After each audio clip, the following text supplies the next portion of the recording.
কারণ সংস্কার হচ্ছে চলমান প্রক্রিয়া। আজকে যে সংস্কার করবো 2 বছর পর আমাকে আবার চেঞ্জ করতে হতে পারে। সো ওভারনাইট কোনো সংস্কারও হবে না, বাট সংস্কারের দিক নির্দেশনা পরিষ্কার থাকতে হবে। আমরা কেমন একটা বাংলাদেশ দেখতে চাই, হাসিনা পরবর্তী বাংলাদেশ কেমন হওয়া দরকার, সকলের একটা আকাঙ্ক্ষা জেগেছে।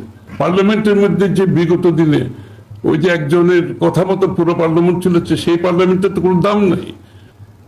আমরা ডিক্লেয়ার করেছি যে নির্বাচনের পরবর্তী সময়ে যদি জনগণ রায় দেয় তাহলে বিএনপি একা সরকার গঠন করবে না, বিএনপি একটা জাতীয় সরকার গঠন করবে।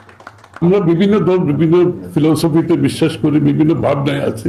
তো সব জায়গায় যে আমরা সব রিফর্মে আমরা যে ঐক্যমত হয়ে যাব এটার তো কোনো কারণ নাই। It's not democracy. কেউ যদি এক্সপেক্ট করে যে আমরা প্রত্যেকটা রিফর্মসে বাংলাদেশের সব দল ঐক্যমত হবে, এটা হবে না।